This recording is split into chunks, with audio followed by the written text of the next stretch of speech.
அதிரடியில் இறங்கிய தமிழக தேர்தல் ஆணையம். சிபிஐ தொடங்கி இடி வரை பறந்த அவசர நோட்டீஸ். திமுகவின் அண்டர் கிரவுண்ட் டீல் அம்பலம். சுற்றி வளைக்கப்படும் முக்கிய அமைச்சர்கள். மத்திய அரசின் அதிரடி ஆபரேஷன் தொடங்கியதால் உச்சகட்ட அதிர்ச்சியில் திமுக. வணக்கம் நண்பர்களே. கடந்த சில தினங்களுக்கு முன்பு தமிழகம் உள்பட 5 மாநிலங்களில் சட்டமன்ற தேர்தல் தேதியை அறிவித்தது தேர்தல் ஆணையம். குறிப்பாக கடந்த காலங்களில் தமிழ்நாடு, பாண்டிச்சேரிக்கு ஒரே நாளில் தேர்தல் நடைபெற்று வந்த நிலையில் இந்த முறை பாண்டிச்சேரிக்கு ஏப்ரல் 9ஆம் தேதியும் தமிழ்நாட்டுக்கு ஏப்ரல் 23ஆம் தேதியும் தேர்தல் நடைபெறுவதாக அறிவித்துள்ளார்கள். அதே சமயம் தற்போது தேர்தல் தேதி அறிவிக்கப்பட்ட 5 மாநிலங்களிலும் தேர்தல் முடிவுகள் மே 4ஆம் தேதி ஒரே நாளில் அறிவிக்கப்படும் என தெரிவித்துள்ளார்கள்.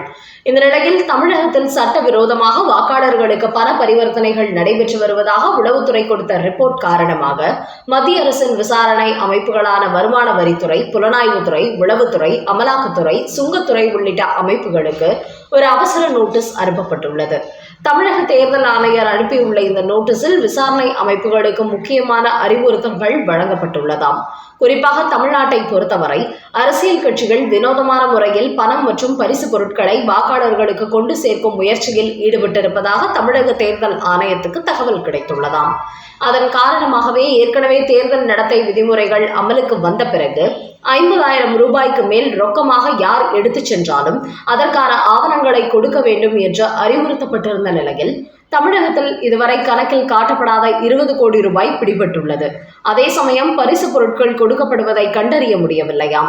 அதன் காரணமாக தமிழகம் முழுவதும் தற்போது தேர்தல் ஆணையத்தின் பறக்கும் படையினர் பல்வேறு சோதனைகளில் ஈடுபட்டு வருகிறார்கள்.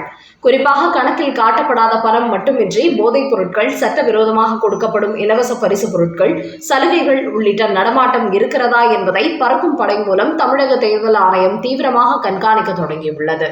அது மட்டுமின்றி யாரிடத்திலும் 10 லட்சத்திற்கு மேல் ரொக்க பணம் சிக்கினால் உடனடியாக வருமான வரித்துறை அதிகாரிகளுக்கு தகவல் கொடுக்குமாறு அவர்களுக்கு அறிவுறுத்தப்பட்டுள்ளது.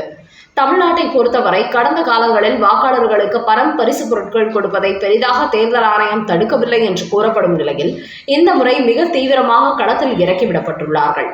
இதன் காரணமாகவே இதுவரை இல்லாத அளவுக்கு மத்திய அரசின் அனைத்து விசாரணை அமைப்புகளும் மிக தீவிரமாக களத்தில் இறங்கியுள்ளார்கள். இதற்கெல்லாம் மேலாக தனியார் மற்றும் தேசிய வங்கிகள் மூலம் பலரது பெயர்களிலிருந்து பணப்பட்டுவாடா நடப்பதாகவும் தேர்தல் ஆணையத்துக்கு தகவல் வந்துள்ளதாம். அதன் காரணமாகவே சந்தேகத்திற்கு இடமாக பண பரிவர்த்தனை நடைபெறுவதை கண்காணிக்குமாறு வங்கி நிர்வாகிகளுக்கு உத்தரவு பிறப்பிக்கப்பட்டுள்ளதாம். குறிப்பாக தமிழ்நாட்டை பொறுத்தவரை தேர்தல் நடைமுறை அமலுக்கு வந்த பிறகு நேரடியாக பொதுமக்களின் வீடுகளுக்கு சென்று பரிசு பொருட்கள், பணத்தை கொடுப்பதை நிறுத்திவிட்டு சில கடைகளில் அவற்றை கொடுத்து வைத்துவிட்டு அதை யாருக்கு கொடுக்க வேண்டுமோ அவர்களின் வீடுகளுக்கு சம்பந்தப்பட்ட கட்சிகளின் நிர்வாகிகள் சென்று தகவல் கொடுத்துவிட்டு செல்கிறார்களாம். அதன் பிறகு சம்பந்தப்பட்ட நபர்கள் அவர்கள் செல்லும் கடைக்கு சென்று அந்த பரிசு பொருட்களை வாங்கி செல்கிறார்களாம். இதை பார்க்கும்போது அவர்கள் கடையிலிருந்து விலை கொடுத்து அதை வாங்கி செல்வது போலவே இருக்கும். ஆனால் அது எல்லாமே இலவச பொருட்களாம். இப்படி வினோதமான முறையிலும் தமிழக அரசியல் கட்சிகள் தற்போது வாக்காளர்களுக்கு இலவச பொருட்களை வழங்கி வருவதும் தெரிய வந்துள்ளதாம். இதன் காரணமாகவே இதுபோன்ற செயல்களை தடுத்து நிறுத்தும் முயற்சியிலும் தற்போது தேர்தல் ஆணையத்தின் பறக்கும் படை களமிறங்கியுள்ளதாம். முக்கியமாக சம்பந்தப்பட்ட தொகுதியில் வேட்பாளர்கள் மூலம்தான் அந்த பகுதி பொதுமக்களுக்கு இலவசங்கள் செல்கிறது என்பது கண்டறியப்பட்டால் அந்த வேட்பாளர்கள் மீது வழக்கு தொடரப்படுவதோடு அவர்கள் தேர்தலில் போட்டியிடுவதை தடுப்பதற்கும் தேர்தல் ஆணையம் திட்டமிட்டுள்ளதாம்.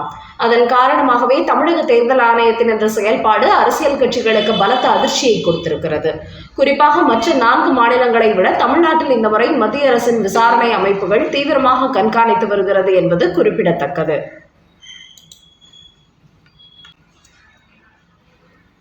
அடுத்த செய்தி. சிபிஐ அலுவலகத்தில் செந்தில் பாலாஜி அடக்கி வாசித்த தமிழக ஊடகங்கள். தாவேகா வெளியிட்ட அறிக்கை. சமீப காலமாக ஊடகங்களை பொறுத்தவரை ஆளுங்கட்சியான திமுக குறித்த நெகட்டிவ் செய்திகளை மூடி மறைப்பதோடு எதிர்க்கட்சிகள் குறித்து மட்டுமே நெகட்டிவாக மாற்றி வெளியிட்டு வருகிறார்கள். அந்த அளவுக்கு ஒட்டுமொத்த ஊடகங்களையும் திமுக தங்களது கட்டுப்பாட்டில் வைத்திருக்கிறது. குறிப்பாக சொல்ல வேண்டும் என்றால் நடிகர் விஜய் டெல்லி சிபிஐ அலுவலகத்தில் விசாரணைக்கு ஆஜரான போது அவர் தனது வீட்டிலிருந்து விமான நிலையத்துக்கு செல்வது மட்டுமின்றி டெல்லியில் சிபிஐ அலுவலகத்திற்கு செல்லும் போது கூட அதை பல ஊடகங்கள் லைவில் காண்பித்தார்கள். இந்த நிலையில் நேற்று செந்தில் பாலாஜி டெல்லி சிபிஐ அலுவலகத்தில் ஆஜரானார். அவரிடத்தில் 6 மணி நேரம் விசாரணை நடைபெற்றதாக கூறப்படுகிறது. குறிப்பாக தமிழக வெற்றி கழகத்தினர் அனைவருமே செந்தில் பாலாஜியை டார்கெட்டாக வைத்து புகார் அளித்ததால் அது சம்பந்தமான கேள்விகளையே அவரிடத்தில் கேட்டிருப்பதாக கூறப்படுகிறது. என்றாலும் செந்தில் பாலாஜி ஒரு முன்னாள் அமைச்சராக இருந்தபோதும் கூட அவர் டெல்லிக்கு செல்வதை எந்த ஊடகங்களும் பெருசுபடுத்தவில்லை. குறிப்பாக தமிழ்நாட்டில் உள்ள டிவி சேனல்கள் இப்படி ஒரு விஷயம் நடப்பதை சுத்தமாக மூடி மறைத்து விட்டார்கள். இதுகுறித்து தமிழக வெற்றிக் கழகம் வெளியிட்டுள்ள ஒரு செய்தியில், எங்களது தலைவர் விஜய் சிபிஐ விசாரணைக்கு ஆஜரான போது ஒட்டுமொத்த ஊடகங்களும் அதை லைவில் காண்பித்தார்கள். ஆனால் அதே வழக்கு சம்பந்தமாக நேற்று செந்தில் பாலாஜி சென்றபோது அதை யாருமே கண்டுகொள்ளவில்லை. அவர் என்னவோ எந்த தவறும் செய்யாதவரை விசாரணைக்கு அழைத்தது போன்று தமிழ்நாட்டில் உள்ள எந்த டிவி சேனல்களும் அதை கண்டுகொள்ளவே இல்லை. அந்த அளவுக்கு தமிழ்நாட்டில் ஊடகங்கள் நடுநிலையாக இல்லாமல் ஆளுங்கட்சிக்கு ஆதரவாகவும் எதிர்க்கட்சிகளுக்கு எதிராகவும் செயல்படுவது ஊடகத்துறையின் மீது கேள்விக்குறியை ஏற்படுத்துகிறது. குறிப்பாக அரசியல் கட்சிகள் தும்மினால் கூட அதை அதிர்ச்சி ரிப்போர்ட் என்றும் பரபரப்பு தகவல் என்றும் அலறவிடும் ஊடகங்கள் செந்தில் பாலாஜி விவகாரத்தில் மட்டும் சைலண்ட் மோடில் இருப்பது ஏன்? ஆளுங்கட்சிக்கு பயந்தா அல்லது அவர்கள் கொடுக்கும் சலுகைகள் பறிபோய்விடும் என்பதினாலா என்று கேள்வி எழுப்பியிருக்கும் தமிழக வெற்றிக் கழகம் எதிர்க்கட்சிகள் மீது ஒரு சிறிய வதந்தி வந்தால் கூட அது குறித்து டிவி சேனல்கள் விவாதம் நடத்துவார்கள்.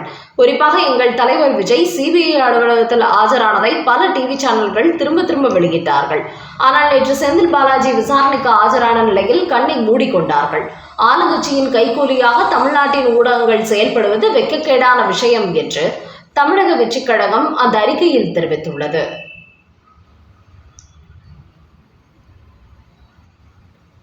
அடுத்த செய்தி, 8 எம்பிகள் மீதான சஸ்பெண்ட் ரத்து. மக்களவை எம்பிகளுக்கு சபாநாயகர் ஓம் பிர்லா போட்ட புதிய தடை. லோக்சபாவில் நடைபெற்ற கூட்டத்தொடரின் போது ஜனாதிபதி உரைக்கு நன்றி தெரிவிக்கும் தீர்மானம் குறித்த விவாதம் நடைபெற்றது. அப்போது எதிர்க்கட்சியினர் பெரிய அளவில் அமளியில் ஈடுபட்டார்கள். குறிப்பாக பேப்பர்களை கிழித்து சபாநாயகர் மீது வீசினார்கள். அதனால் இந்த செயலில் ஈடுபட்ட தமிழக எம்பிகளான மாணிக்கம் தாக்கூர், வெங்கடேசன் உள்பட 8 எதிர்க்கட்சிகளின் எம்பிகளை மக்களவை சபாநாயகர் ஓம் பிர்லா சஸ்பெண்ட் செய்திருந்தார். அதையடுத்து இதற்கு எதிர்ப்பு தெரிவித்து கூட்டணி கட்சிகள் போராட்டத்தில் ஈடுபட்டார்கள். அதோடு சபாநாயகர் மீது நம்பிக்கையில்லா தீர்மானமும் கொண்டு வந்தார்கள். ஆனால் அது தோல்வி அடைந்துவிட்டது. இப்படியான நிலையில் தற்போது பார்லிமென்டில் 2வது கூட்டத்தொடர் நடைபெற்று வருவதை அடுத்து அந்த 8 எம்பிகள் மீதான சஸ்பெண்ட் உத்தரவை சபாநாயகர் திரும்ப பெற்றுள்ளார். நேற்று இதுகுறித்த தீர்மானம் லோக்சபாவில் கொண்டு வரப்பட்டு ஒருமனதாக முடிவெடுக்கப்பட்டது. இந்த நேரத்தில் அனைத்து எம்பிகளும் சபாநாயகர் ஓம் பிர்லா ஒரு தடை உத்தரவு போட்டுள்ளார். அது என்னவென்றால், சமீப காலமாக எதிர்க்கட்சி எம்பிகள் ஆக்கப்பூர்வமான செயல்களில் ஈடுபடுவதை விட அவையை முடக்க வேண்டும் என்கிற நோக்கத்திலேயே செயல்பட்டு வருகிறீர்கள். மக்களால் தேர்ந்தெடுக்கப்பட்ட பிரதிநிதிகள் இதுபோன்ற அவையை முடக்குவதால் மக்களுக்கு எந்த நன்மையும் கிடைக்கப் போவதில்லை. மத்திய அரசு ஒரு சட்டம் கொண்டு வந்தால் அதில் நிறை குறைகளை சுட்டி காட்டலாம். தங்கள் தொகுதிக்கு தேவையான ஆக்கப்பூர்வமான திட்டங்கள் குறித்து கோரிக்கை வைக்கலாம். இதுதான் எம்பிகளின் முக்கிய செயல்பாடாக இருக்க வேண்டும். ஆனால் தற்போது காங்கிரஸ் கட்சி எதிர்க்கட்சி எம்பிகள் பதாகைகளை அவைக்குள் கொண்டு வருகிறீர்கள். அது மட்டுமின்றி ஏஐ உதவியுடன் தயார் செய்த புகைப்படங்களையும் கொண்டு வருகிறீர்கள். அவைக்கு வெளியே நடத்த வேண்டிய போராட்டங்கள் எல்லாம் பாராளுமன்றத்துக்குள்ளேயே நடத்துகிறீர்கள். இது அவையின் கண்ணியத்தையும் மாண்பையும் கெடுத்துவிடும். அதனால் இனிமேல் எந்த ஒரு எம்பிகளும் பதாகைகள், புகைப்படங்களை மக்களவைக்குள் கொண்டு வர அனுமதி இல்லை. அது யாராக இருந்தாலும் அவைக்குள் வருவதற்கு முன்பு செக்யூரிட்டியை அவர்களிடத்தில் இருக்கும் இதுபோன்ற பொருட்களை பறித்து விடுவார்கள் என்று கூறியுள்ள சபாநாயகர், இந்த தடையை மீறி யாராலும் எம்பிகள் அவையின் கண்ணியத்தை சீர்குலைக்க நினைத்தால் அவர்கள் மீது இனிமேல் கடுமையான நடவடிக்கை பாயும் என்றும் ஒரு எச்சரிக்கை மணி அளித்துள்ளார்.